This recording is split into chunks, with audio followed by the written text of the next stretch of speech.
उत्तर प्रदेश की सियासत में हलचल तेज है और इसका केंद्र बना है मैनपुरी।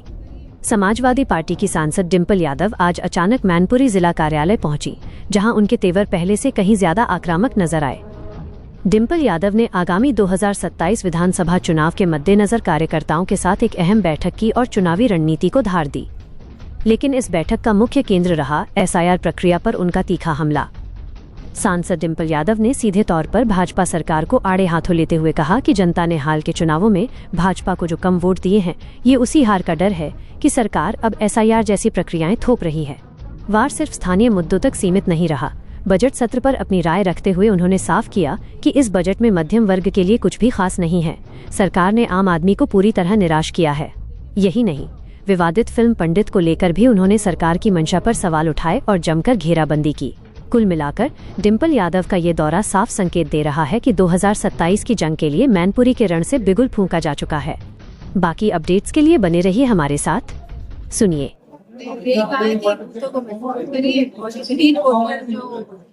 साजिश के तहत डिलीट कर रहे हैं भारतीय जनता पार्टी के, उस पर बहुत ध्यान देने की जरूरत है। जिस तरह इलेक्शन कमीशन का रवैया रहा है, एक तरफा Bharatiya Janata party election commission को निष्पक्ष होकर सभी प्रक्रियाओं को कराना चाहिए। कहीं ना कहीं इलेक्शन कमीशन जो है वो बड़ा पक्षपात तरीके से काम कर रहा है।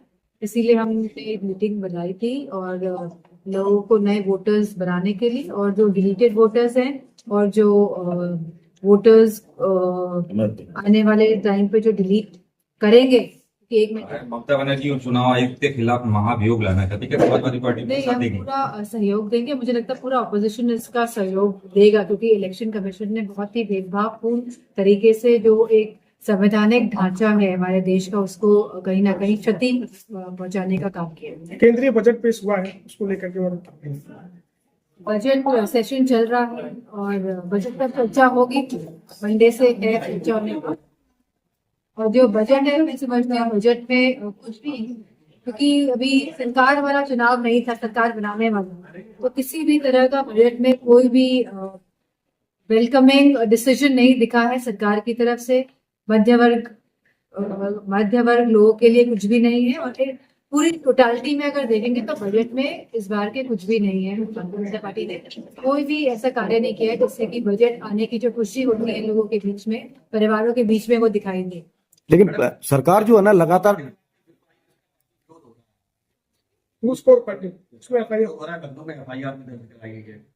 इसमें और कोई नहीं बोला, लेकिन बायो डिग्री का जरूर आया कि इस तरीके से ब्राह्मणों को टारगेट नहीं करना चाहिए। ये देखा गया है कि भारतीय जनता पार्टी की जो सरकार आई है, ये बहुत ही संगठित तरीके से सोसाइटी यानी कि समाज में डिवीजन यानी कि भेदभाव कैसे बनाए, इस कार्य में लगातार लगी रहती है अपनी वोट बैंक की राजनीति के लिए।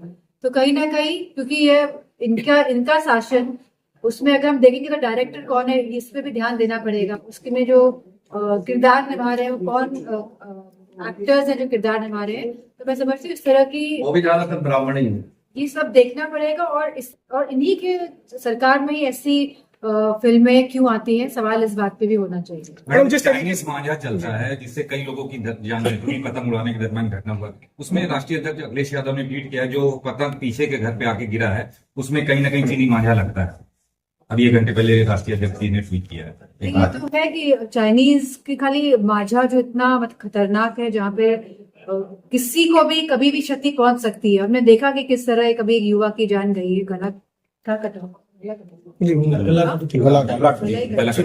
हाँ, पक्षियों की। और ये चाइनीज मांझे आखिर आ कहाँ से रहे हैं? जिसकी सरकार है, जिम्मेदारी तो सरकार को लेनी पड़ेगी। और खाली चाइनीज मांझे ही नहीं आ रहे हैं, पूरा हमारा देश है, जाने कितना चाइना से सामान आ रहा है।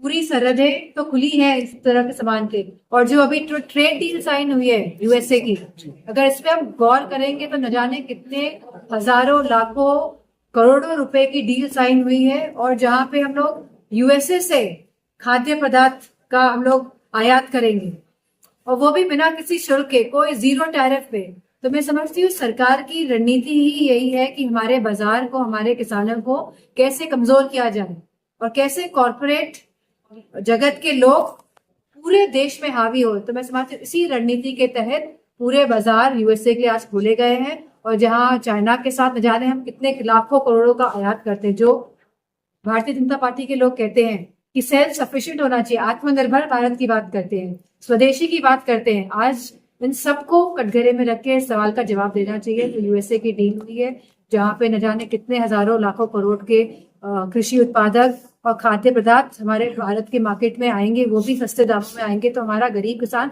कैसे सस्टेन करेगा, कैसे अपनी आमदनी को बढ़ाने का कार्य करेगा। तो जिस तरीके से समाजवादी पार्टी पीडीए परिवार चला रही है, तो वहीं बसपा सुप्रीमो मायावती ने भी बीएमडी कार्ड खेला है, ब्राह्मण मुस्लिम दलित कार्ड खेल रहे हैं। इस बार जो जरूरी है वो ये जरूरी है कि एसआईआर पे हम जितना ध्यान दे रहे हैं, क्योंकि एसआईआर तब आया जब भारतीय जनता पार्टी पूर्ण बहुमत की सरकार में नहीं है, क्योंकि उत्तराखंड को वोट किया। कहीं ना कहीं इससे डर के एसआईआर की प्रक्रिया को अंजाम दिया जा रहा है, चाहे वह वेस्ट बंगाल हो, चाहे वह उत्तर प्रदेश हो, क्योंकि वो नहीं चाहते हैं कि सही ढंग से एक लोकतांत्रिक सरकार स्थापित हो उत्तर प्रदेश में। तो मैं सभी से यही कहूंगी कि आप अपना वोट बनाइए, क्योंकि यह भारतीय जनता पार्टी के लोग नहीं चाहते हैं कि संविधान ने जो हमें वोट का अधिकार दिया है उसको भी कहीं ना कहीं छीनने का साजिश कर रहे हैं। और मेरा पूरा मानना है कि टीएमसी वेस्ट बंगाल में सरकार बनाने जाए। लखनऊ की हर बड़ी हलचल, अपराध की सच्ची खबरें, द लखनऊ टाइम्स, सबसे तेज, सबसे सही।